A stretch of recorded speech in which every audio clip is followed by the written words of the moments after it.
Bonjour à toutes, bonjour à tous, bienvenue dans l'émission Excentrique. Alors, l'excentricité, c'est le dynamique de votre dimanche après-midi, à savoir une émission de divertissement, donc de variété, d'actualité, de culture et aussi des faits de société. J'ai avec moi l'amabilité, la joie, la chance, il en fait toujours autant quand même. Et le plaisir de recevoir mes chouchous chroniqueurs préférés, aimés, adoré, que je ne lâche pas les pieds parce que comme il pleut, je ne sais pas si vous avez essuyé les pieds avant de rentrer. Toujours, oui, toujours. Voilà, donc avec moi j'ai Mister Sandy. Oui, je suis là, bonjour à tous. J'ai Mister Lionel. Bonjour à tous. Mon Dieu. Et puis j'ai Mister Alex. Bonjour à tous. C'est le DJ iPhone de ce dimanche après-midi. Quelques précisions pour les auditeurs. Voilà, il y a eu une manif hier, donc il faut excuser les deux compères qui sont à côté de moi, qui ont perdu leur voix en criant. Voilà, donc on s'excuse par rapport à ça. Allez, il faut y aller. Voilà. Donc, premier sujet, la Gironde Express. Ne vous inquiétez pas, à 19h15, on vous libérera. Donc, il s'agit de Alice, ça glisse. Attention, ça glisse. Le verglas est près de nous et a déjà commencé à frapper notre région. On ressent de la neige déjà en Dordogne et bientôt aux portes de la Gironde. Ça va pas tarder. C'est des frisconnés. En plus, le temps est gris. Alors, c'est mieux justement d'écouter Excentrique pour s'égayer un peu et d'être de bonne humeur et écouter un petit peu les nouvelles que je vais vous annoncer aujourd'hui. Alors aujourd'hui, donc, je vous parle sur la Gironde dans l'Express autour de Bordeaux. Vous faites attention parce que en février dernier, la neige était déjà arrivée à Bordeaux et aujourd'hui, on fait attention au risque.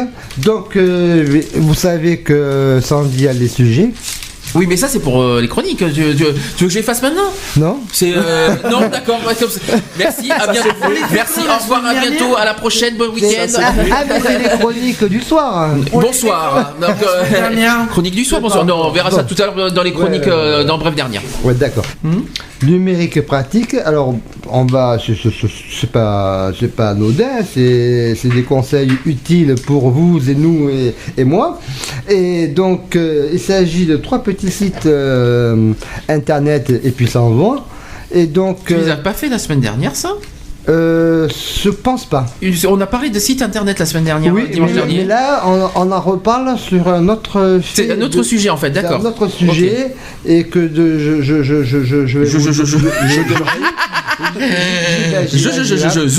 il fait du rap aujourd'hui. Yo, vas-y René. Yo, C'est Popen René. Popen, oh joli. Popen René.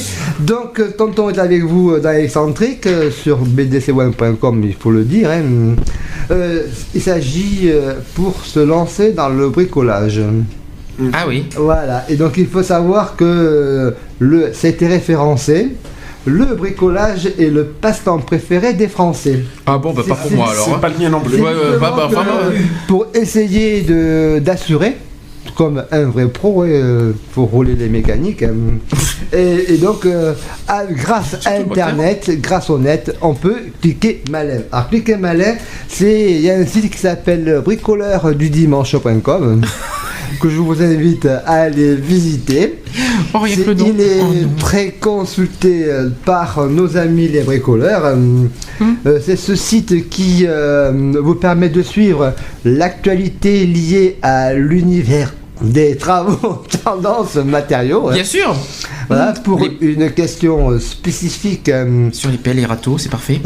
S'il est sur. Ça, c'est pour un râteau, je connais. Mais les pelles aussi, non? J'espère que tu connais.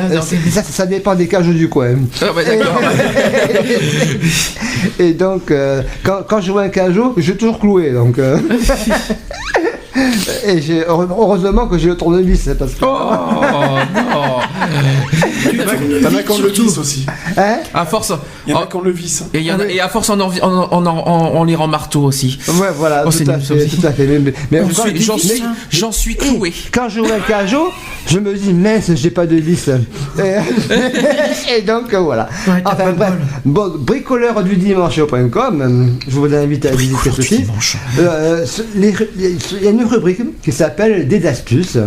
Oui. C'est comment réparer une fuite, centrer un tuyau Avec un métal en tampon. PVC, ou il y a un forum aussi qui permet d'échanger sur vos questionnements autour du bricolage et pour y trouver quelques conseils de façon, même également une bourse de prêt qui est intéressant, un échange à vous prodiguer, voilà, tout ce qui concerne ce bricolage via le parti numérique. Autre site dans les bricolages, bricolé, il y a Nostrodomus. Bon, bah, il y a un problème là, Nostradamus quand même. franchement. Nostrodomus.fr, Non, mais franchement, qu'est-ce qu'il y a à faire là-dedans? C'est du bricolage.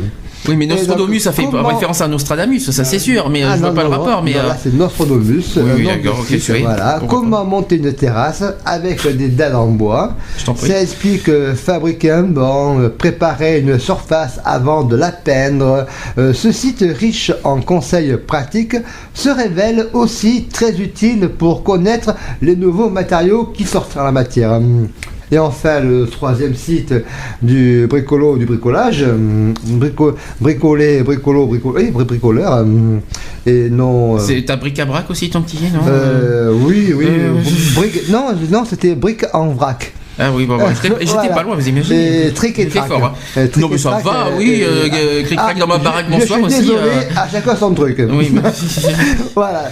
Donc, et ça s'appelle maisonbrico.com. Alors, il s'agit de Gérard qui est gendarme, qui dans sa vie, il avait dû monter 2 ou 3 parpaings, et il raconte avec sa femme, et ils ont acheté un terrain qui y a 6 ans près de Saint-Gaudès, donc c'est dans le fin fond de sud-ouest. Saint-Gaudès c'est du côté de Haute-Garonne, pour faire construire leur maison plus tard. Et puis il a décidé de commencer le garage. Il est allé vite, ça ne lui plaisait pas vraiment, alors il a entrepris de tout faire lui-même. Le coût du chantier, 1/3 pour les matériaux, 2/3 pour la main-d'œuvre. Gérard est passionné par son sujet, il connaît les réglementations et des nouveaux matériaux qu'il peut s'offrir grâce aux économies qu'il a réalisées au prix d'un investissement en temps considérable. Et ses jours de repos, ses congés sont presque tous consacrés à ce fameux chantier. Donc c'est une décision de couple. Sa femme s'occupe des enfants et il voit peu pour l'instant par rapport à son occupation et son activité de construction. Combien ça coûte? 55 à 60% de moins qu'une vraie maison de constructeur selon la qualité du matériau choisi.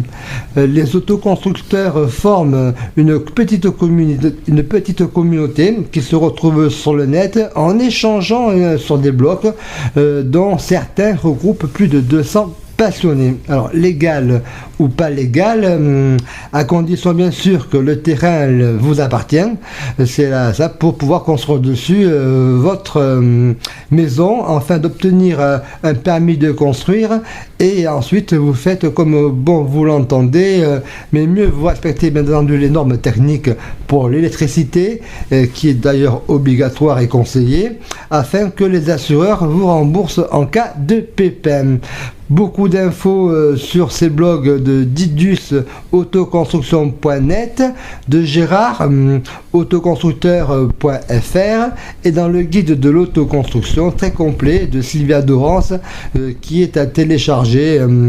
Ce guide fameux-autoconstruction.com en kiosque, le guide des fondations aux finitions, édité chaque année par JDMat, également propose plus de 200 mises en œuvre de particuliers étape par étape. Voilà, donc les jeunes, il faut rappeler que les jeunes ont un mal de logement, donc c'est ces idées-là trottent dans la tête de pas mal de nos concitoyens. Difficile à l'habitat social, nombre très faible de petits appartements en centre-ville, les moins de 25 ans restent plus longtemps chez leurs parents face à la crise, ils sont plus de 10%, les filles des filles et 25% des garçons, et habiter encore 7 ans après leur entrée sur le marché du travail, même s'ils sont plus de 50% à rêver d'en partir. Donc c'est un constat qui est quand même alarmant, dressé lors des 3e assises nationales de l'UNTRAI, c'est l'Union nationale pour l'habitat des jeunes, qui accueille chaque année 90 000 jeunes en mal d'emploi dans ces 40 000 logements. Voilà, c'est tout renseignement sur unihag.org, unihag.org. Voilà, donc sur le logement en bois, qu'est-ce que vous pouvez me dire par rapport à différentes solutions face à la crise du logement, Sandy? Pourquoi moi, chaque fois? Parce que tu es en face de moi, et puis il y a Alex aussi. Là, on avait évoqué le salon d'Emmaüs. Oui. Pour les mal logés. Et donc, dans la recherche de solutions pour se loger à moindre coût. Déjà que les loyers arrêtent d'augmenter si cher, parce que ça n'arrête pas de monter, donc les personnes ont du mal à payer leur loyer. À côté de ça, on paye l'électricité, l'eau, le gaz, tout ça, donc ça devient de plus en plus cher. Donc les gens commencent à avoir de plus en plus mal à vivre. Ouais. Je pense dans la société. Donc je pense que c'est ça je pense que c'est le problème. Le problème il est là. Je pense que c'est le loyer trop cher, l'électricité trop chère, le gaz trop cher, l'eau trop chère, les nourritures. Donc voilà. C'est ça. Je pense que le problème c'est ça quoi en premier, je dirais. Moi à titre personnel je dirais ça. Après après tu parles des mal logés. On en a fait un sujet là-dessus d'ailleurs sur le mal logement. De toute façon chaque personne, et ça fait partie des bails, a droit à un logement décent. Donc c'est encore, je comprends pas qu'il y ait des gens encore qui vivent dans des toits mal logés, que ce soit des taudis, tout ça. Donc ça c'est inconcevable et moi je dirais que c'est pas, personne a droit de vivre comme ça. Voilà, tout le monde a droit à un logement décent, à vivre convenablement dans le chaud, bien sûr en période d'hiver avec de la chaleur.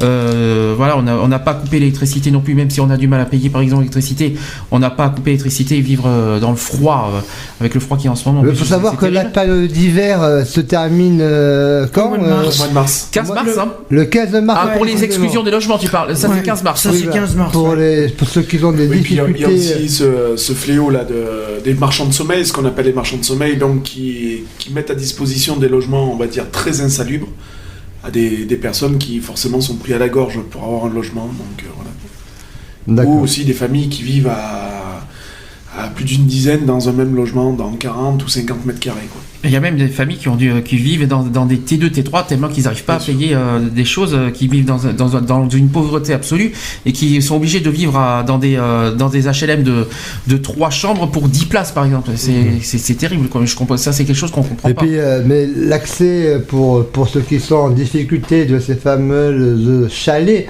que fait Emmaüs, que propose certains organismes en hébergement d'urgence, sont aussi peut-être difficiles d'accès, quoi.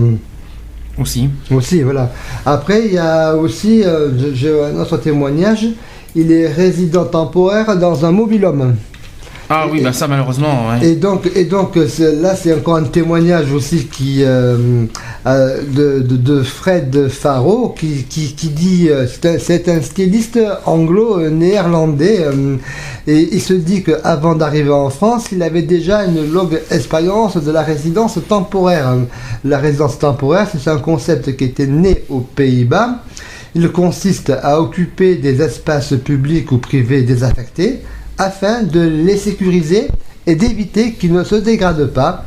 À Amsterdam, par exemple, il logeait dans une école où on était 2 à se partager 4000 m², un lieu donc désaffecté.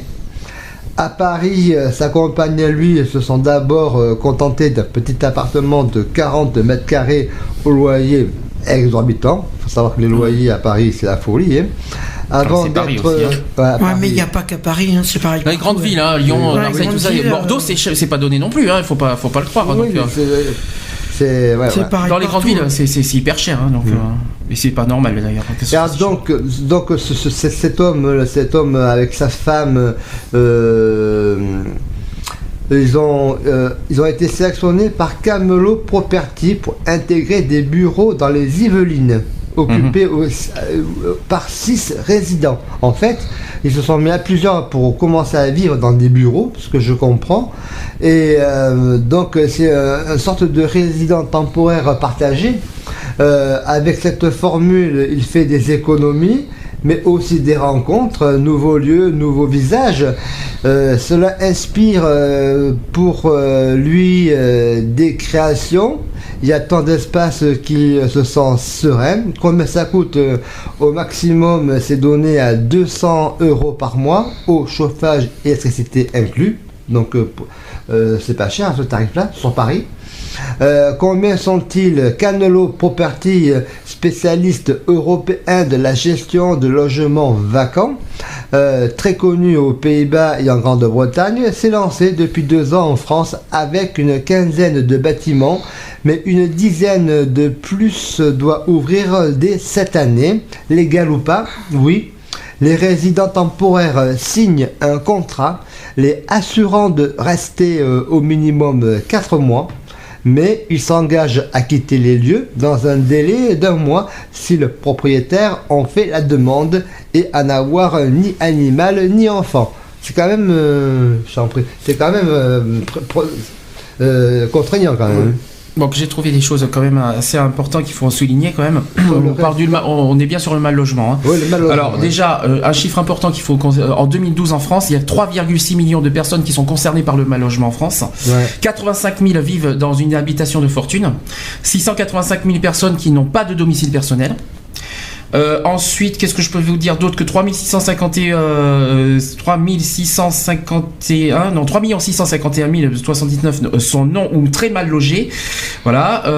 Qu'est-ce que je peux... Ah oui, il y a un autre chiffre qui est plutôt inquiétant aussi au niveau de la France. 354 000 logements, soit 1,3% du parc immobilier contre 15% en 1984, manquent encore de confort sanitaire, par absence d'eau courante, d'installations sanitaires, WC intérieur. 1,3 million de personnes vivent encore dans des logements qualifiés de mauvaise qualité, l'électricité déficiente, humidité. Alors, du coup, la France se situe au 18e rang européen sur 24.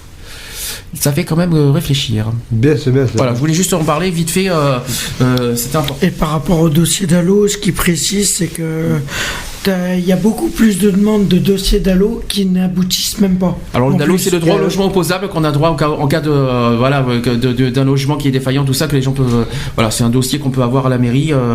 Bien sûr, pour ceux qui sont prioritaires et dans un état vraiment critique au niveau du logement. Ça dépend des logements et ça, c'est la mairie qui décrète, voir l'hygiène et tout ça. Donc voilà. Et là, l'immobilhome. Alors, donc, l'immobilhome, c'est une propriété à petit prix. Alors, il faut savoir que donc j'ai un témoignage de Joël Fabre et de son épouse qui sont depuis 10 ans dans un petit coquet mobilhome dans un camping de Nîmes.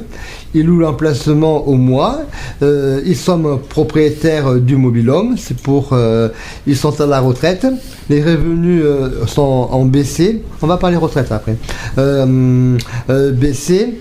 Et si Et donc, si pour Joël ce mode de vie est un choix, pour d'autres, il relève d'une certaine nécessité. Selon le chiffre publié en 2012 par la Fondation Abbé Pierre, plus de 85 000 personnes vivent à l'année en caravane ou en mobilhome. Pourtant, c'est un principe interdit et même si certaines municipalités ferment les yeux, beaucoup d'autres obligent les campings à fermer au moins 2 mois par an, d'autant que la loi LOPSI 2, qui a été votée fin 2010, durcit les sanctions et alourdit les amendes envers les maires qui laisse autoriser les campings ouverts. Alors, une question dans ces 85 000 personnes, est-ce qu'on sait si ce sont uniquement des Français ou si ce sont aussi des étrangers qui vivent dans les caravanes? Non, c'est en général. C'est global. C'est en général. C'est en général. D'accord. À noter même que si vous installez votre caravane sur un terrain qui vous appartient, la municipalité vous autorisera rarement à en faire votre habitation, pour que ce soit du temporaire principal, sauf le temps de rénover ou de construire une maison. Donc, même si vous avez un terrain, il est fort difficile de s'y installer. C'est quand même aberrant. Quand même. C'est quand même aberrant. En sachant qu'on est propriétaire du terrain, on t'achètes un terrain, on devrait pouvoir la jouissance complète du lieu. Quoi, du lieu, parce que si tu veux, toi, t'achètes ton terrain, t'as pas trop les moyens où tu veux faire construire un peu plus tard, parce que c'est quand même pas donné. Tu mets un mobil-home que tu construis toi-même avec bricolo.com, tu peux trouver les matériaux pour monter tes bois et tes planches. T'assistes avec les bricolos, hein. Ah, mon Dieu. Et puis, oui, mais écoutez, bricolage, c'est le sujet. C'est ton dada, on s'est rien compris. Voilà. Non, c'est le dada des Français. Moi, je suis plus je suis dans les cajots. Hein. Oui, c'est dans ça. les clous et les cajots. C'est pour ça que je sors la vis. Et donc. Oula. Il faut savoir aussi que les campings, enfin moi j'ai vécu la situation il y a de ça quelques années. Ouais. Avec mon ex-compagne, nous avions eu des difficultés dans un logement. Donc nous sommes partis et on a vécu pendant 6 mois dans un camping, dans un mobil-home. Voilà, donc c'est pas une solution. Donc il y avait un compromis parce que étant donné que le camping donc avait sa période de fermeture. Ouais. Donc moi en fin de compte on s'occupait de l'entretien, moi et mon ex-conjointe on s'occupait de l'entretien pendant la fermeture de ce camping-là. Donc c'était un retour de juste procédé en fait. Voilà. Et là comme il est stipulé, ça dépend de la mairie. C'est le maire qui autorise. Qui autorise, oui. D'accord. Qui autorise l'ouverture annuelle, parce qu'il y a des campings qui sont ouverts à l'année. Donc avec des mobil-homes, parce que moi j'ai ma famille qui a acheté un camping à Ourtin, un mobil-home, excusez-moi, à Ourtin, et donc qui est à l'année. Alors je vais vous donner une astuce, la dernière, et après je passerai à vous.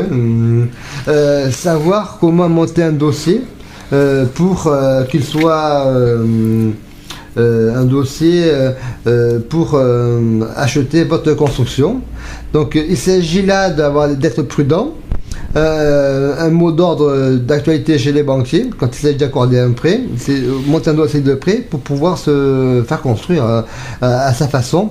C'est l'un des premiers critères donc à savoir, c'est se sympathiser avec le banquier.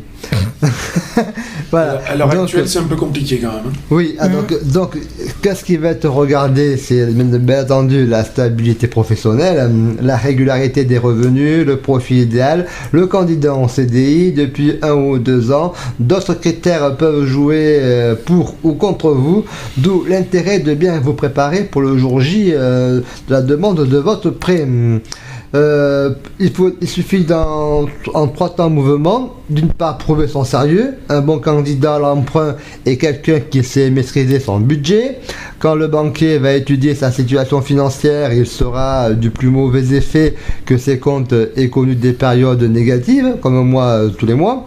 Avoir des crédits et la consommation en cours. De type revolving et n'est pas non plus conseillé, idem pour les réserves d'argent dans les grands magasins, fermez-les dans la mesure du possible. Voilà. Au revoir la carte Carrefour, la carte Auchan.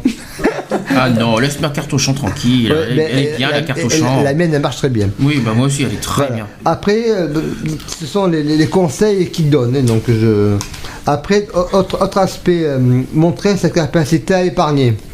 Aujourd'hui, moi je veux pas épargner, j'en ai pas les moyens. Alors, on n'épargne personne en ce moment, tu sais. Ouais, il conseille de mettre en effort pour mettre de l'argent. C'est pour constituer un dossier de prêt. Voilà, les différentes étapes. Qu'on ne recommande pas du tout d'ailleurs. On le dit franchement. Alors, il conseille de mettre de l'argent de côté. D'abord, faut bien pouvoir. sûr. Alors, 50 à 80 euros par mois de côté mensuel. Combien t'as dit? 50 à 80 euros par mois. Déjà, il faut y arriver à faire ça. Contrairement à une idée reçue, sachez qu'un banquier préfère une personne qui gagne moins, mais c'est épargné. Un revenu qui a tout dépensé le 20 du mois. J'avoue, moi c'est le 15 que j'ai plus rien. C'est pas le 20. Et non mais c'est vrai que c'est quand même pas facile pour tout le monde. Alors le prêt à taux zéro, et c'est réservé aux primo-accédants pour leur résidence principale. Son montant est en fonction de la taille du ménage. Moi, j'ai un petit ménage, moi. Et des ressources et de la région. Ah, j'ai une grosse région, par contre. Le prêt d'épargne logement. Hein, proposé après une phase d'épargne sur le plan ou le compte d'épargne logement, un taux à 4,2% pour le premier et de 3% pour le second. Je sais pas si le taux mieux, c'est... Le prêt action logement, anciennement 1% de logement, sous le fameux 1%, condition de ressources, oui. Il est proposé dans les entreprises de plus de 10 salariés à un taux préférentiel aux alentours de 1,75%, qui est aujourd'hui le fameux taux du livret A. Mais pour ça, il faut travailler, même les gens qui c'est ça le problème. C'est que pour les travailleurs. Parce que moi, je sais que j'ai eu accès justement au truc, ce qu'on appelle l'OCAPAS, après je sais pas si... J'ai connu ça. C'est pour le fameux 1% du CISG, le fameux machin. Mais alors, il y en a beaucoup qui disent qu'il faut soi-disant travailler pour en bénéficier. Ah bon, parce que moi, personnellement, j'ai eu accès à l'OCAPAS sans emploi. Oui, j'ai eu droit à l'OCAPAS quand j'étais en formation. C'est une mesure qui va t'avancer la caution. Oui, voilà, soit il t'avance la caution, ou alors il y a deux il te paye une loyer, il te paye le premier loyer. Ouais, voilà, je sais qu'il y a deux... Voilà, maintenant ça fonctionne avec le conseil général quand tu fais une demande. Alors maintenant aujourd'hui c'est quoi là, ça a changé pour les cautions. C'est aidez-moi. C'est pas l'occasion. C'est le FSL, non ? Le FSL. Le problème du FSL, c'est pareil. Le FSL, autrefois, ils te font un prêt. FSL, ils ont passé à l'OCAPAS. Non, mais FSL, ils te font un prêt, puis tu es obligé de rembourser tous les mois, qui est déduit sur la CAF. D'accord. Et récupère sur la CAF. Ta participation que t'es versée à logement. Alors, il y a le prêt PAS ou prêt d'accession sociale aussi. Oui, d'accession sociale, c'est alors, ce sont des prêts qui sont consentis aux locataires de la CAF, à condition qu'ils aient au moins un enfant à charge et qu'ils disposent de ressources n'excédant pas un quotient familial supérieur à 620 €. Ouais. Ce sont des prêts à charge d'installation d'abord avance sur la consommation et les frais d'ouverture de compteur, 39 € par compteur par exemple. Ouais. Paiement de la prime annuelle d'assurance multirisque habitation. Achat de papier peint de peinture par exemple, 229 €. Un dépôt de garantie aussi. Premier loyer. Montant maximum total du prêt, 1200 €. 1200 €. Ouais, donc c'est une aide vraiment pour rentrer dans un logement. Pour faire ton premier achat. Montant maximal de ce prêt, maximum 765 €. Voilà. Après 3 mois de remboursement par un prêt complémentaire de 610 €. D'accord, mais c'est parce que c'est quand même pas, c'est léger. Ils sont et ce qu'il faut préciser, c'est qu'ils sont sans intérêt. Voilà, et donc il est conseillé de présenter un dossier nickel. Oui, voilà. Disons que c'est comme dans tout, comme toute personne qui veut rentrer dans un logement, du moment où tu présentes un maximum de garanties pour le propriétaire, donc tu as accès au logement facilement. Quoi. Alors le fait d'avoir un dossier nickel, c'est pour éviter d'agacer le banquier, c'est avoir un compromis de vente, avoir les 2 derniers de la d'imposition, les 3 derniers bulletins de salaire, le relevé de banque, un justificatif d'identité de domicile, et blablabla, le plus qui peut faire la différence, une photo des lieux pour assurer le banquier, et en effet, plus le bien est avantageux. Voilà. Non mais ils veulent pas non plus toute notre vie privée aussi. De toute façon, plus t'as d'éléments en ta faveur pour la demande de prêt, plus t'as des chances qu'ils soient accordés. Puis le problème qu'il y a, c'est qu'en France, on a un très gros problème, c'est qu'on adore la paperasse. Oui, oh punaise. On est des fans de la paperasse. Développement durable, excusez-moi. Voilà. Donc, 3 petits trucs pour convaincre le proprio de vous accorder un logement. À savoir que ce dossier égal, les candidats peuvent être nombreux, un dossier égal. Donc pour faire la différence, montrez-vous sympathique, faites-lui du charme, des compliments sur son bien, surtout si vous souhaitez négocier, dénigrer telle ou telle partie risque de le contrarier. Mettez-le en confiance. Deuxième astuce, donnez-lui toutes les garanties prouvant que vous êtes l'acheteur idéal ou le locataire idéal et que la vente ne sera pas cassée si vous êtes intéressé par ce logement ou cette maison ou ce terrain. cette construction pour le proprio. Ah, si c'est proprio, c'est ça, c'est un logement. Si vous avez déjà l'accord de la banque, eh bien dites-le lui, je suis là, c'est bon. Si votre endettement n'est que de 25%, c'est pas moi, de vos revenus, précisez-lui, rassurez-vous, je vous l'enfilerai le mois prochain. Non, je plaisante, c'est sérieux. Et donc, voilà, et une astuce pour convaincre la propriétaire de vous céder le logement, parce que c'est difficile. Et ensuite, faites jouer sa corde sensible. Lui expliquer que cet achat vous rapprochera de votre travail ou de la maison de votre maman âgée, sont des arguments qui toucheront le proprio. Voilà les 3 petites astuces que je vous ai enrayées pour essayer de favoriser à vous laisser à vous. Pourquoi vous et pas Or, je suis pas d'accord avec toi là. Par contre, justement, Alex, je suis pas d'accord avec toi sur ce problème. C'est que tous les propriétaires ne sont pas sensibles. Ça, je sais bien. C'est ce qu'il faut savoir. Voilà. Après, ce sont les 3 petits conseils que j'ai sous la main. C'est les 3 conseils, mais ils sont pas favorisés. C'est pas forcé qu'ils soient sensibles. Ça, c'est au bon vouloir de l'employeur. Vous savez bien que l'employeur, des fois, il fait des choix un petit peu ardus et un petit peu désobligeants. Allô? Oui, allô? Oui, allô? Oui, bonjour monsieur, bienvenue dans notre studio. Donc, à qui ai-je l'honneur? C'est Philippe, non? C'est Philippe. C'est pas Philippe, non? C'est ça? Si, c'est Philippe. Ça va, tu vas bien? Ouais, ça va, Sandy? Oui, ça va bien.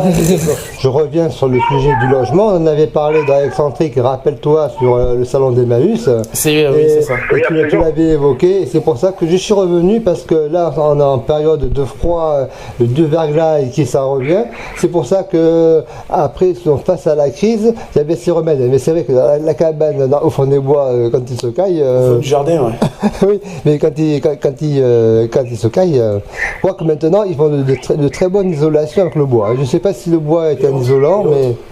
Ils utilisent aussi la paille comme isolant. Ah oui, d'accord. Parce que là, Non, mais en plus, le bois est un très très bon isolant naturel. Hein. D'accord, très bien. Donc, les anciens s'en rappellent, puisque beaucoup de maisons ont été dans de nombreux pays construites en bois pendant des années, et le bois est un très bon isolant. Qui revient en plus, à la mode, à la mode, en fait, on peut dire, à la mode, oui. puisque en ce moment se construit une nouvelle résidence dans le quartier de la Bastide, côté rive droite. D'accord. Une résidence complètement en bois. D'accord. Ah oui, donc le bois prend son envol. Et c'est vrai que, mais, si tu veux, par ces cabanes en montagne, je pensais aux promeneurs, aux randonnées. Tu sais, les guides qui partent là, avec le sac à dos et tout, et ils s'arrêtent dans des points relais. Et souvent, ce sont des cabanes en bois. Des petits refuges. Des petits refuges avec nos cheminées.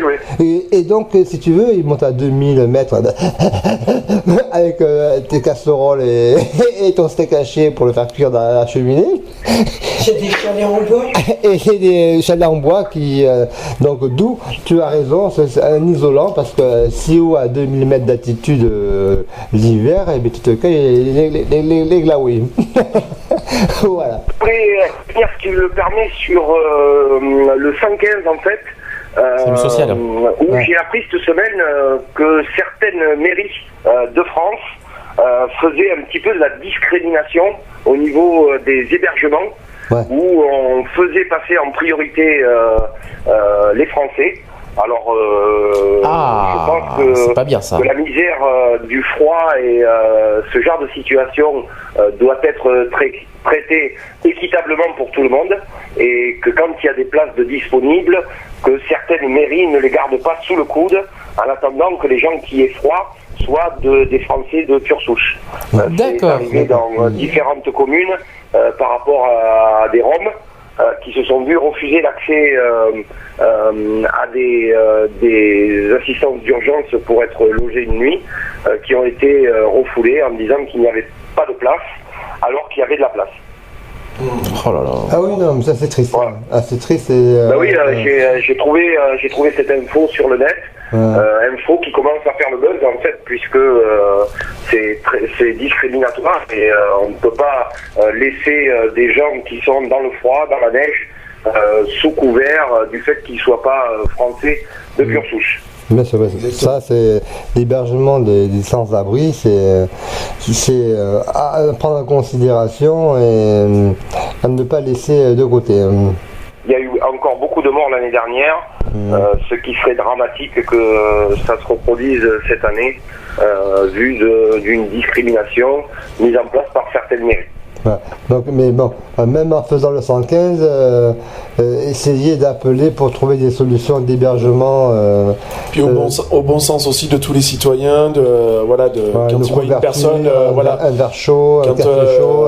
Au lieu de jeter des affaires comme il y en a beaucoup qui le font malheureusement, de les mettre à disposition justement aux personnes qui en ont le plus besoin, donc aux sans-abri, tout ça. Déjà, un SDF qui a été retrouvé mort à Cannes, déjà, ça a été signalé. Un SDF retrouvé mort aussi en Ile-de-France. Il n'y a pas longtemps, dans la semaine, c'est un domicile de 57 ans qui a été retrouvé mort à Saint-Genis-des-Bois dans l'Essonne. Donc là, ça a été, il y a 3 jours, c'est un SDF retrouvé mort à Cannes aussi. Voilà, avec ce froid. Un autre retrouvé mort il n'y a pas longtemps aussi à Béziers. Voilà, donc tout ça, c'est quelque chose qu'on peut pas rester indifférent. On peut pas laisser faire non plus. Donc il faut que les gens aussi. Il faut absolument réagir et se mobiliser, car c'est vrai que dans ces périodes de grand froid, c'est une cause à défendre légitime et d'aider, en tous les cas, tous ceux qui en ont besoin, qui se retrouvent dans ces situations de précarité extrême. Bien sûr, il faut penser que ça peut arriver aussi à n'importe qui d'être demain dans la rue et on aimerait bien qu'on nous aide aussi. Donc voilà, je pense qu'il faut donner un peu de temps aussi pour les autres. Il est fatigué, je crois, aujourd'hui. Hein. Je crois vraiment qu'il a. La marche a dû le. Il a pas fait la marche, il a même pas fait la marche, il a fait ping-pong hier. Il a fait ping-pong. Il a fait ping-pong hier. Et en plus pour perdre. C'est pas grave ça. Par contre, les 2 collègues à côté de moi, ils ont cassé la voie à cause de la manif. Faut pas leur en vouloir. Voilà. Surtout avec les problèmes d'intégrisme qu'il y a en ce moment où, comme on dit, il y a beaucoup d'hypocrisie à ce niveau-là. Hein. Bien sûr, mais chacun on tape sur les doigts de certains et on autorise d'autres pays à être intégristes et mettre en place la loi de la charia. Donc voilà, c'était assez, comme je dis, assez comique de voir Arnaud Montebourg faire des rondes de jambes et expliquer à l'ensemble des médias que, il fallait être compréhensif avec des pays qui sont intolérants, qui torturent, qui privent de liberté des opposants politiques, et que en fait c'est le même cas pour la Russie, les États-Unis et d'autres pays de ce style, mais que en fait ce n'était pas grave de la part de Monsieur Montebourg. Bon, d'accord, je vois un petit peu une actualité assez riche. Oui, c'est vrai qu'en ce moment il se passe énormément de choses et malheureusement pas des choses qui sont très positives, mais le monde est ainsi fait, le monde est toujours au bord du chaos, donc là en ce moment on a l'occasion de le voir. Par contre, j'ai vu quelque chose que j'ai trouvé très intéressant, malheureusement je ne me rappelle pas le nom de ce député UDF qui défend le mariage pour tous à corps et à cri. J'ai regardé ce reportage sur Canal+. Oui, on l'a mis sur le mur de Facebook, il y est. Et donc. Et tu te rappelles, Philippe, la semaine dernière, dans Excentrique, tant qu'on y est là-dessus, on avait dit est-ce qu'on est sûr que les députés PS vont voter la loi? Oui. Tu te souviens de ça? Oui. Et t'as vu les 2 infos de cette semaine qui sont tombées? Oui, non, mais je suis pas étonné par ce genre de choses. Pourquoi je veux dire, il y a eu un rebondissement. le gouvernement il y a eu des rebondissements, actuel, oui. même si même si j'ai plus de tendance à être de gauche que de droite, mais je suis pas très étonné en fait par ce retour de situation, parce que je trouve que dans ce projet de loi on a vu des revirements de positionnement du président de la République qui laissaient déjà à penser que certains députés pourraient être encouragés par la suite à suivre un petit peu ce retournement de situation, ou des explications qui n'ont pas été assez appuyées, même si concernant le référendum qu'a demandé à corps et à cri à l'Assemblée nationale et qu'ils ne l'auront pas de toute façon, les députés de droite, ils savaient très bien, puisqu'ils connaissent la Constitution comme tout le monde, qu'un référendum sur ce genre de questions n'est pas possible. Mais comme tu le soulignais sur ton Facebook, Sandy, il va falloir être vigilant, ne pas croire que la cause est acquise et continuer à porter ce projet de loi en le montrant haut et fort que l'égalité et le mariage pour tous doit être soutenu et qui doit être un droit pour tout le monde. Exactement. C'est vrai que tant qu'on est sur l'histoire du mariage gay, en tant qu'affaire, parce que de toute façon ça fait partie des chroniques, effectivement il y a eu des retournements cette semaine. On en a parlé hier soir, de toute façon dans Equality, parce que c'est vrai que c'était hier soir et pas hier après-midi exceptionnellement. Il y avait eu effectivement des députés PS qui viennent on a cité Alain Rousset déjà par exemple, et on a cité aussi un autre de la Charente qui vient de dire on sera contre le projet de loi. Ouais. Donc tu vois, c'est pas encore acquis, c'est ce qu'on a beau expliquer depuis le début. C'est pour ça que je t'ai posé la question la semaine dernière. Est-ce que tous les députés PS vont vraiment voter pour cette loi ? Bah là, tu vois, cette semaine, on a la preuve que non. Moi, je sais, d'accord, mais moi, je sais que d'un commun d'accord, les députés de la Gironde, notamment, ils ne représentent pas toute la France, malheureusement, mais chez nous, ils parleront d'une seule loi. À Paris, de toute façon, il va falloir vraiment défoncer, mettre tout le paquet à Paris. C'est notre dernière chance, c'est notre ultime chance pour nous faire entendre.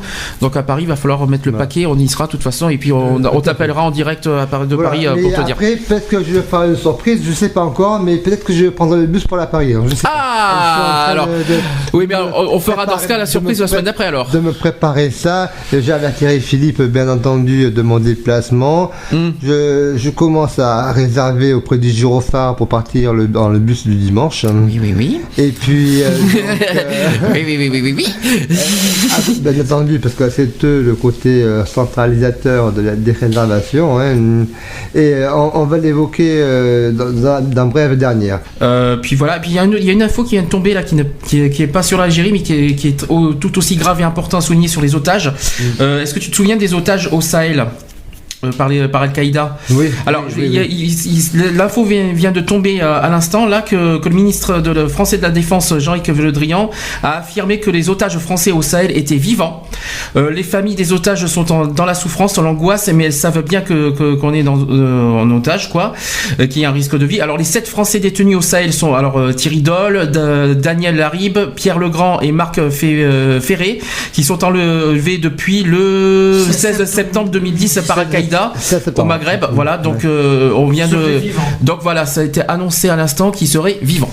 Bon, mais écoute, c'est une bonne chose. Et autre chose qui n'a rien à voir, un autre événement important qui n'a rien à voir avec la guerre, Barack Obama vient de prêter serment il y a 1 heure pour son second mandat. Et pour l'heure, la force régionale baptisée Mission internationale de soutien au Mali, le MISMA, a reçu mandat de l'ONU pour aider le Mali à reprendre le contrôle du nord du pays, occupé depuis plus de 9 mois par des groupes armés islamistes.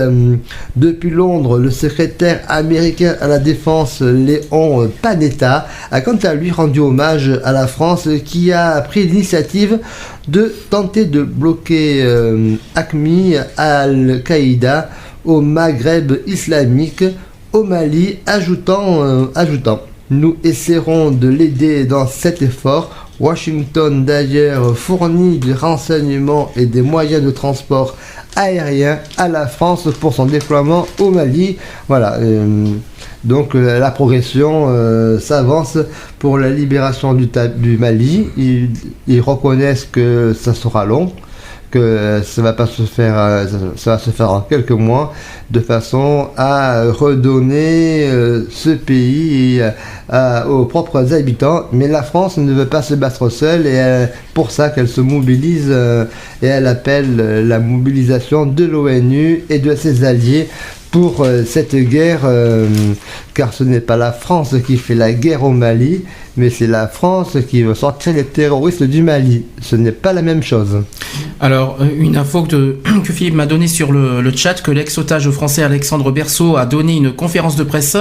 Ça sera en extrait dans les journaux de 20h ce soir. D'accord. Voilà. Merci Philippe. On va parler de l'UMP. Chouette, pour notre plus grand bonheur. Voilà. L'Union mondiale populaire. Voilà, c'est mettre. Tu pars d'une union, toi? Mettre à pied d'œuvre. Populaire, ça c'est vrai, vu le carnage qu'ils ont fait. Mais alors union, excusez-moi. Oula. Voilà, donc je vais. Ensuite, avez-vous été surprise par l'ampleur de la mobilisation contre le mariage homosexuel? On y vient. On va en parler. Bien donc. Bien entendu, elle dit non. Notamment parce que le gouvernement ne recherche pas le consensus, mais le clivage à tout prix. Et aussi parce qu'il entretient l'ambiguïté sur ses intentions au sujet de la procréation médicalement assistée. Je ne suis pas allé manifester, car si je suis très réservé sur la question de l'adoption pour les couples homosexuels, je souhaite que l'on améliore les conditions de l'union homosexuelle. C'est pour cela que je porte avec d'autres députés UMP une proposition d'alliance civile. Ah, le fameux Pax. Pour apporter des réponses concrètes aux vrais problèmes qui se posent aux couples homosexuels, sans se laisser prendre dans l'engrenage qui amène à la PMA puis aux mères porteuses. Voilà. Souhaitez-vous, bien entendu, le référendum? Non.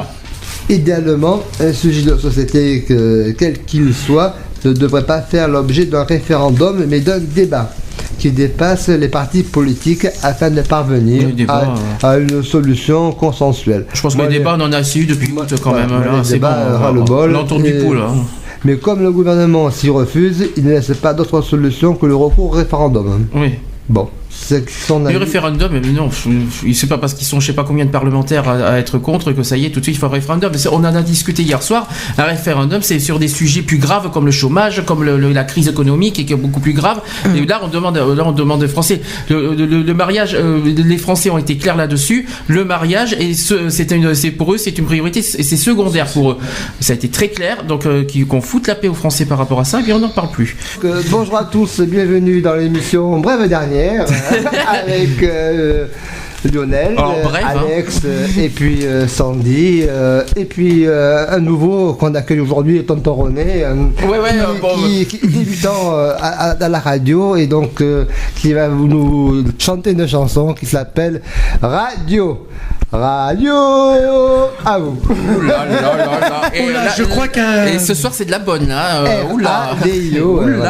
Au Energy Music Awards, qu'on va pouvoir en parler parce que c'est samedi prochain sur TF1 et Énergie.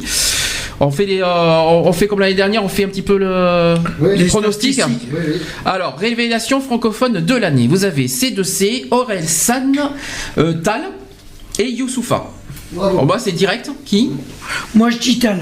Voilà, moi c'est direct aussi. Moi, je dirais Tal. Moi, je dis tout à l'heure. Évidemment, ça c'est l'humour à deux balles de René. Je dirais Tal en fonction que je connais pas les autres, donc comme ça moi. Orelsan est connu, hein. Orelsan, il est connu. C'est un groupe qui vient d'arriver, mais Tal, voilà, vraiment, je pense que ça sera la révélation de l'année. Alors, artiste féminine. Ensuite, artiste féminine francophone de l'année. Vous avez Amel. Alors là, c'est chaud. Alors là, il y a du lourd. Vous avez Amel Bent, Jennifer, Nolwenn Leroy et Shaim. Aïe. Alors là c'est chaud là. Bon moi je pense pour l'année artiste féminine, je pense parce que vu l'année, franchement l'année qu'elle a faite elle était énorme, je dirais Shaim parce que je penserais plus pour Amel Bent. Moi je dirais Shaim parce que je pense que Shaim a fait quelque chose d'énorme cette année, elle a été vraiment il y a Jennifer qui peut sortir de l'eau, mais je crois que c'est Shaim quand même qui peut. Moi j'irai sur les trois qui n'ont pas je ne dirais pas sur les trois que tu as cités, mais plutôt sur la quatrième, donc Nolwenn. Ah non, on n'en a pas entendu beaucoup parler hein. Nolwenn, moi je la vois en partie outsider. Peut-être. Artiste masculin, On continue. Artiste. Alors là, ça va être facile. Là. Alors là, direct cash. Là, ça va être hyper facile. Artiste masculin francophone de l'année, toujours dans l'Energy Music Awards. Vous avez Corneille, David Guetta, Kinvey et M. Pokora. Alors là, c'est tous ensemble. Je crois que tout le monde va être d'accord. M. Pokora, je pense d'office. M. Pokora, oui. Je pense que tout le monde est d'accord là-dessus. C'est l'acteur, le chanteur préféré des bambins, de la jeunesse actuelle. Ensuite, on continue. Groupe duo francophone de l'année. Si j'arrive à la voir. Alors vous avez 1789 Les Amants de la Bastille, Bébé Brune, Kenza Farah et Soprano et Section d'Assaut. D'accord. Moi je dirais Bébé Brune. Moi je dirais 1789. Même chose, je dis 1789 moi. Moi je mise sur 1788. 89. Ensuite, révélation internationale de l'année. Vous avez Birdie, Carly Rae Jepsen, Michel Tello et Psy. Alors là, forcément, avec tout ce qu'on a entendu l'année dernière avec les. Par contre, Birdie peut s'en sortir. Alors, si je dois vraiment dire au niveau talent. Si je dois juger le talent, je dis Birdie, mais vraiment au talent. Maintenant, avec ce qu'on a entendu, Birdie, popularité. Au niveau popularité, ça va être Psy, forcément. Ça va être obligatoire. Mais Birdie, au niveau talent, elle est énorme cette fille. Ensuite, on continue. Artiste féminine internationale de l'année. Vous avez Adele, Alicia Keys, Nicki Minaj et Rihanna. Alors là, ça va se jouer entre deux, là, je crois. Oui, Rihanna et Adele. Adele risque de avec Skyfall. Skyfall. Et Far Cry. Et Sci-Fi aussi, si vous voulez. Et donc, elle va être, je pense, pas très loin de la ville du vrai. Mais Rihanna est plébiscitée. Oui, c'est ça, quoi. Ça va être dur entre les deux. C'est comme Shime, qu'on aime beaucoup aussi. Ça va être 50-50 là. Ouais, je pense que ça va être partagé entre les deux, de toute façon. On continue, il reste 5 groupes. Alors, artiste masculin international de l'année, vous avez Bruno Mars, Florida, Pitbull et will.i.am.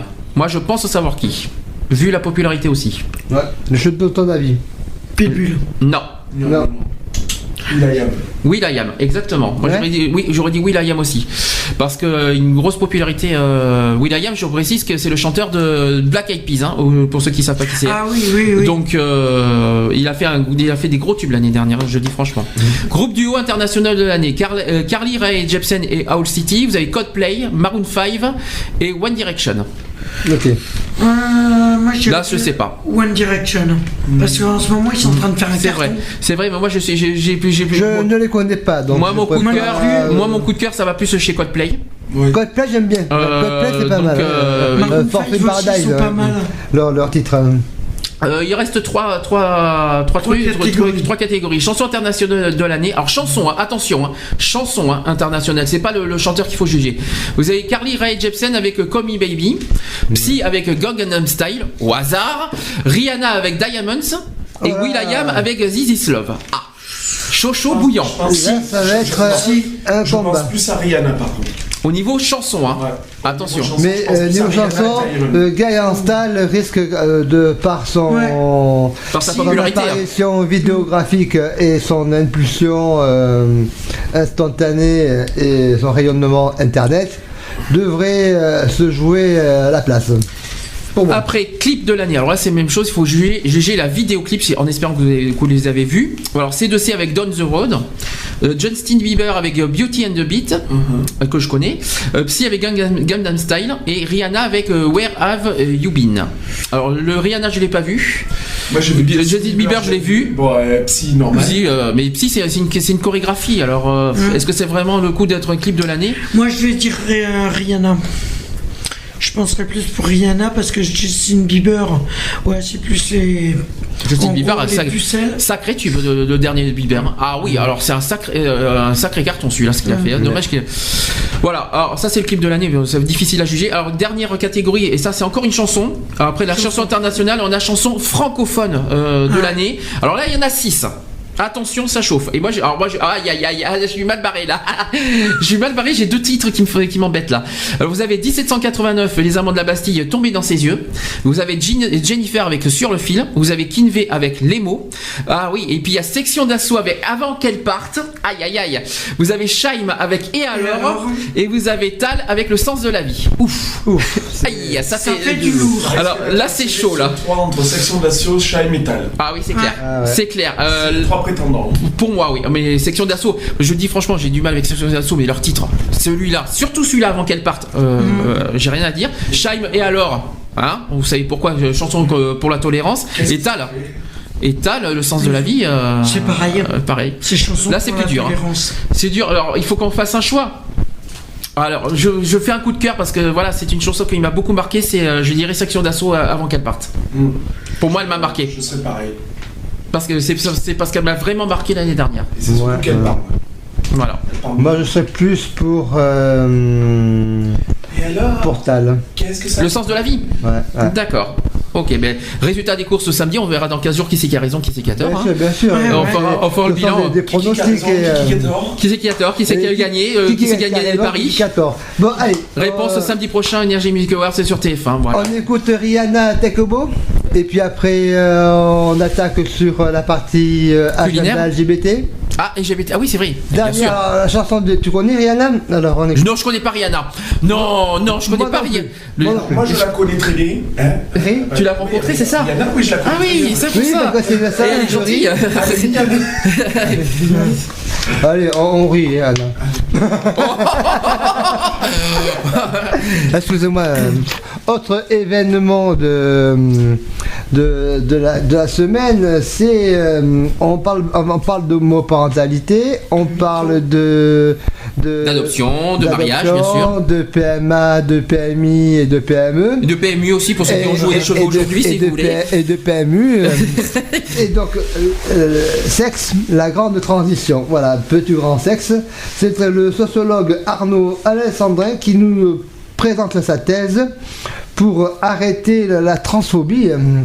Donc, fini le transsexualisme, place aux transidentités. Il fait le lien et donc il propose une transencyclopédie. Ah oui, ça veut dire que les définitions de tout ça en fait, parce que c'est vrai qu'on confond beaucoup de mots entre transsexualité, transidentité, transgenre, tout ça. Dans le sigle LGBT, on va retrouver lesbien, gay, bisexuel et trans. Voilà. Le T reste le parent pauvre, la population la plus marginale, mais aussi la plus mal définie. Alloté entre sexe et genre, revendication militante, prescription médicale et hésitation du législateur, c'est en tout cas ce que relève le sociologue Arnaud Alessandrin, 28 ans, chercheur en sociologie à Bordeaux 2, rattaché au centre Émile Durkheim, qui a récemment soutenu une thèse sur le sujet de la transencyclopédie. Donc cet homme, il est aussi auteur d'une transencyclopédie, ouvrage collectif édité le mois dernier, exploration scientifique et militante et éclectique de la galaxie trans. La galaxie non, mais on n'est pas dans un autre monde quand même. Des personnes peuvent se dire hommes ou femmes indépendamment de ce qu'elles ont entre les jambes. Je suis pas très partisan, tu vois, sur ce genre de terme parce que c'est pas très correct quand même. Quand tu dis qu'on est entre les jambes. Voilà, donc la transsexualité est très récente.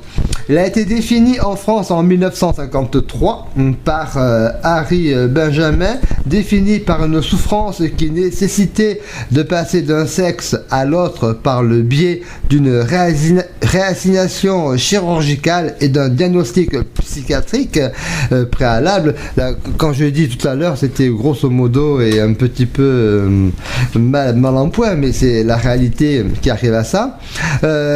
Donc définie par cette souffrance, c'est-à-dire qu'on estime aujourd'hui que le transsexualisme, ce sont des personnes qui, dans le protocole français, concernent quelques centaines de personnes par an, dans quelques centres comme Paris, Marseille, Lyon, Bordeaux. À Bordeaux, c'est le centre François-Xavier Michelet au CHU, et le transsexualisme, ce n'est pas que des gens opérés qui souffrent ou qui acceptent la psychiatrisation. C'est pour cela qu'il lui semble important de parler de l'ensemble des trans transidentité, ceux qui décident de se faire opérer à l'étranger, de prendre des hormones ou de se travestir sans pas la même chose, forcément attention, hein. subir une opération, ça rentre de la transidentité. Pas, oui, parce qu'il faut faire attention, travesti, c'est pas transsexuel. Non, c'est pas transgenre non plus. Et c'est pour ça que il explique bien les différents cas, les différents genres. Et si on doit compter tous ceux qui décident à un moment ou à un autre de changer de genre ou de sexe, on dépasse très probablement les 10 000 personnes en France. Comment il définit le sexe et le genre? Le sexe, c'est ce qu'on nous assigne arbitrairement à la naissance en fonction de notre anatomie. Et le genre, c'est ce qu'on fait en termes de masculinité et de féminité. Si on en dit plus, en général, on se trompe. Voilà, c'est bon. Voilà, on se sent homme, on se sent femme, voilà. Sa thèse affirme que le transsexualisme est une catégorie dépassée et obsolète. À savoir que c'est que j'ai postulé aujourd'hui, des personnes peuvent changer de genre sans se faire opérer. C'est vrai. Elles peuvent se dire homme ou femme indépendamment de ce qu'elles ont comme anatomie, dont le transsexualisme, une femme dans un corps d'homme, ou vice versa. Et aujourd'hui, une représentation dépassée pour lui, elle n'existe déjà plus. Pourquoi dépassée? Elle est dépassée. Mais n'importe quoi, c'est pas dépassé. Aujourd'hui, une représentation, voilà. Bon, enfin, bref, de son point de vue, ce qui n'empêche pas certains de se considérer comme tels dans la transgenre, puisque le protocole de transsexualisation est un sas d'entrée pour l'obtention de droits. Transsexualisation, ça par contre je connaissais pas ce terme. Je connaissais transsexualisme, mais transsexualisation je connaissais pas. Voilà, mais c'est, je le découvre également. Donc ce protocole a longtemps été considéré comme une avancée dans la reconnaissance de l'identité trans. Que lui reprochez-vous à cette identité trans? Pour bénéficier d'un changement d'état civil, il faut avoir été suivi pendant 2 ans par un psychiatre qui va diagnostiquer une dysphorie de genre, un trouble. On peut alors commencer l'hormonothérapie qui prend parfois des années. Ensuite, les gens peuvent bénéficier ou la subir. Ça dépend de la qualité du chirurgien, de l'évolution. Non mais c'est pas ça, voilà. Mais de là passer chez un psychiatre, ça y est, il veut changer de sexe, ça y est, c'est des malades mentaux. C'est ce que préconise. Non mais n'importe quoi, ce sont des malades mentaux de changer de sexe, il faut arrêter les conneries quand même.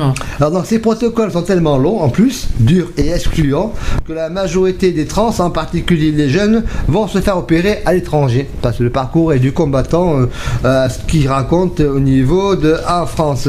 Entre la gynoplastie ou la phalloplastie, tout cela, la vaginoplastie ou la phalloplastie. Bon appétit tout le monde.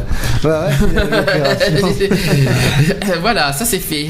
Ça fait partie des abats de l'homme. Oh mais ça va pas, et en plus il en rajoute en plus. Ah, j'ai pas dit abattis.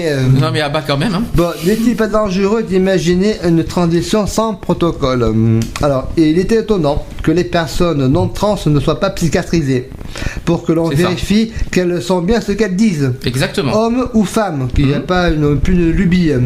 Pourquoi, dès lors, faudrait-il psychiatriser les autres? Psychiatriser maintenant. Ouais. Que l'encadrement soit médical, c'est important, parce que c'est quand même pas rien.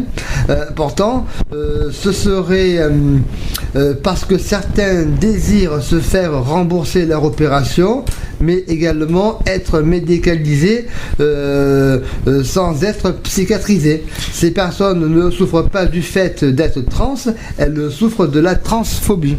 Voilà. C'est ça, voilà. Exactement. C'est ça qu'il faut réfléchir. Exactement. Et se mettre en tête. Vous êtes chercheur et militant. La question est posée au sociologue Arnaud Alessandrin. Oui, parce qu'il ne croit pas à l'universalité, à la neutralité et à l'objectivité. Je crois que chaque point de vue est situé, il n'est pas trans, il précise, mais mais il est militant avec des amis trans pour ce qui leur semble important, la libre disposition de leur corps. Il est aussi cofondateur de l'Observatoire des transidentités avec Karine Espinera et Moyeuse Tona. Il s'agit d'une rencontre entre les discours militants et universitaires sur la question trans. Je crois qu'il est important que les chercheurs disent d'où ils partent. Quand un chercheur hétérosexuel parle, il parle aussi de son hétérosexualité. En tant que militant, mon point de vue est subjectif. En tant que chercheur, il reste scientifique. Donc j'ai une méthode, une recherche, un terrain. Voilà, c'est ce qu'il dit. Parce qu'il faut pas oublier que les trans sont pas forcément homo. Hein. Il faut arrêter les bêtises. C'est pas forcément, c'est archi faux ça. La transsexualité, c'est pas du tout l'homosexualité ou l'hétérosexualité. Donc on est plein de trans qui ont des relations hétéros. Voilà.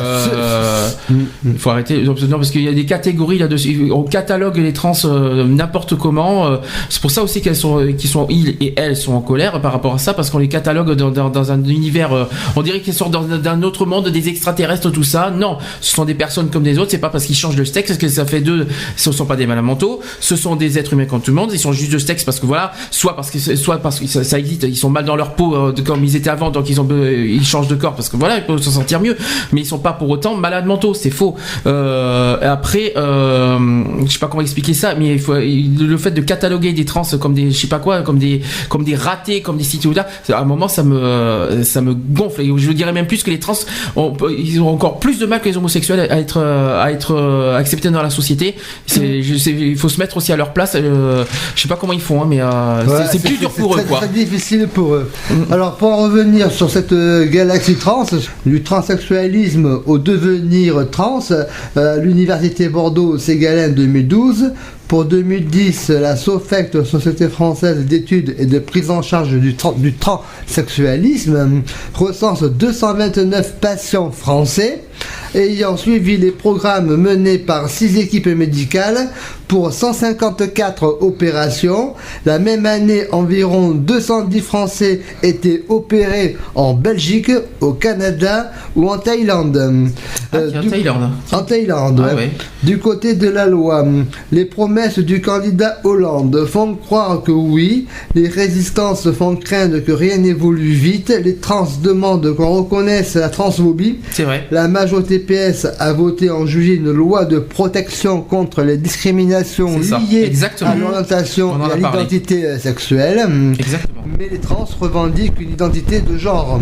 La transidentité doit être dissociée de l'homosexualité. Voilà, c'est ce que je suis en train d'expliquer. D'autres revendications concernent la transparentalité. Le terme recouvre plusieurs choses. Le fait d'avoir eu un enfant, puis d'avoir transitionné et d'être parent trans de fait. C'est aussi la revendication de porter la vie en tant qu'homme. On a eu le cas aux USA de Thomas Beatty, né femme, devenu homme et qui a accouché de plusieurs enfants. Ah oui, tiens. Ah ouais. Ah oui, c'est bien ça. Ah oui. Voilà. Ah, c'est génial ça. Il s'appelle Thomas Beatty. Tu peux rechercher sur Google. Ah, c'est génial tu ça. Verras, voilà. Il est né homme, devenu femme et accouché d'enfants. Ah putain, c'est génial ça. Ah oui, ça. Félicitations, parce que franchement, magnifique. On recense 4 cas analogues, mais c'est très minoritaire. La question trans dans son ensemble est minoritaire, mais significative d'un enjeu universel, la libre disposition de son corps. Il faut espérer que la société se défasse de l'équation homme masculin, femme féminin. C'est dur ça. Ouais, il faut que chacun puisse défaire le genre à sa manière. Eh bien, c'est pas gagné. C'est du travail encore, c'est du chemin à faire. Il faut savoir que cet ouvrage a été co-dirigé par Karine Espirina, donc Arnaud Alessandrin en est l'auteur. C'est aux éditions des Ailes sur un tracteur, 350 pages. Donc je pense que vous le trouverez à la librairie Moula, comme le livre d'Eric Borger, c'est T'es qui toi sur. Ça me rappelle Eric, oui. Un petit coucou à Eric. Eric, oui. Un petit bisou à Eric, on l'aime bien et on ne t'oublie pas surtout. On ne t'oublie pas et que tu te portes bien. Hein. Donc cet ouvrage-là, je vous le conseille, riche lecture, avec un ouvrage inclusif, ouvert, donnant la parole à tous les sujets susceptibles de parler des transidentités, universitaires, associations, personnalités du mouvement trans, comme Bambi, du mythe Tirésias, au concept d'aujourd'hui cisgenre, de l'histoire au droit international, du cabaret aux queer studies, des séries TV aux classiques. La somme est sans doute inégale et éclectique, mais source précieuse d'une subculture en ébullition. Voilà, accompagné et c'est pris de tous les témoignages d'associations et différentes interlocuteurs sur la question trans pour rédiger cet ouvrage qui s'appelle La Transencyclopédie, pour expliquer ce qu'est un trans, du transsexualisme au devenir trans. Voilà, c'est pas bien fait d'ailleurs, hein, parce qu'il y avait. Il va en parler. Utile. C'est un sujet lourd de conséquences, un sujet intéressant qu'il faut en prendre compte. Et voilà. Et voilà. Donc maintenant, deuxième partie, dernière partie, celle du. Deuxième partie, dernière partie. D'accord, ok. Je te suis. Brève dernière avec Alex, Sandy, Lionel et tonton René, toujours là, toujours présent, hein, avec la langue pendue, bien entendu. Juste vite fait, je vois le sujet sur Thomas Beatty, qui est le trans enceinte, énorme, hein, le sujet, franchement. Et voilà, donc on pourra l'évoquer plus amplement, ouais. Ça fera un gros sujet. Justement, c'était à vous proposer cela dans une prochaine édition d'Excentrique, voire d'Equality également. Bien sûr, ah oui, avec plaisir. Mariage pour tous, on l'a parlé dans Equality, et bien je souhaite en parler dans Excentrique. Comme par hasard. Comme par hasard. Quelle surprise! Mais comment ça se fait? Et d'ailleurs, si tu veux pas, je te passe le signe d'en parler à mon père, attention. Hein. Ça me dérange absolument pas, tu sais. Voilà, moi, je vais le dire à mon père. Tu vas dire à mon père, elle va te botter les fesses. Si tu savais comme j'ai peur. Ma chérie Céline. A peur, pas peur. Je tremble. Il est Swazik que tu connais, hein, Swazik, qui me semble, Swazik qui fait partie de la PGL. Oui. Voilà, on peut citer, ça ne nous dérange pas. Justement, c'est pas amitié pour elle voilà. que je voulais l'évoquer dans Excentrique, puisque je la connais bien. Micro, s'il te plaît. Souci de micro. Souci. Oui, ça souffle. Ça souffle beaucoup. Elles élèvent donc une fille ensemble et elles sont prêtes à se marier dès que la loi les. C'est exactement ça. Alors c'est un mariage, le mariage bien sûr évidemment elles disent oui. Elles sont en couple depuis 17 ans quand même. Oui. Hein, elles sont mamans d'une petite fille de 8 ans. Alors la petite fille Catherine. Swazik et Catherine. Donc c'est le nom des deux femmes qui attendent du gouvernement qu'il aille encore plus loin pour donner aux nouveaux modèles familiaux toute leur place au sein de la société. Elles se sont rencontrées comme beaucoup de couples dans un dîner entre amis, un traquenard, souris Swazik Lefranc, responsable qualité dans une entreprise bordelaise, très vite tombée amoureuse de Catherine Dalme, qui est médecin, qui a 10 ans de plus qu'elle, parce qu'on dit l'amour n'a pas d'âge, il faut pas l'oublier. Quelques temps plus tard, les deux femmes se marient, symboliquement un jour lors d'un voyage à Prague qui est où c'est en Pologne, il me semble. Elles échangent des alliances et des vœux de fidélité, de partage des joies et des peines, d'aide dans la difficulté. Et elles vont en rencontrer, non pas pour vivre leur homosexualité ouvertement, mais dans une grande ville comme Bordeaux où on devrait les laisser tranquilles, précise Swazik, mais pour mener à terme un projet qui leur tient à cœur et dans lequel elle a entraîné Catherine pour faire un enfant. L'adoption leur semble alors inconcevable. Swazik voulait porter ce bébé, raconte sa compagne tendrement, et elle veut que cet enfant ait un père identifié. Ajoute Swazik, pour expliquer leur choix de la coparentalité. Ça, il faudra souligner ce que c'est que la coparentalité, peut-être. C'est le partage. Voilà, parce que c'est pas homoparentalité, coparentalité, c'est deux termes différents. Nous étions amis. Alors, une citation qui dit: nous étions amis avec un couple d'hommes qui voulaient eux aussi devenir parents. Nous en avons parlé longuement, avons établi une véritable charte prévoyant notamment la garde partagée avant de nous lancer dans une insémination artisanale sans apport sexuel, mais sans assistance médicale. Et Julie, qui est leur fille, voilà, est née. Et donc je te laisse la suite. Cette coparentalité, c'est ça, c'est la garde partagée. Le René, micro, t'es faible. Voilà, la coparentalité, c'est la garde partagée. Voilà. Donc Julie est née. Julie alternant avec aisance chaque semaine entre ces deux foyers, apportant de la place pour tout le monde dans son cœur, comme elle l'a décrété très tôt. Heureuse d'avoir une grande famille, Julie a pu être baptisée grâce à un prêtre de Pessac, ouvert d'esprit. Se félicite Catherine, la seule des 4 parents qui y tenait vraiment. Mais les autres ont finalement accepté. C'est ça aussi la famille. Un amour enfin officialisé. Le projet de loi ne va pas assez loin pour eux. Elles regrettent ces deux femmes. Elles attendent d'un avenir très proche, et nous aussi, une réforme plus radicale qui permette à tous les couples homo, non mariés ou non d'accéder à l'adoption.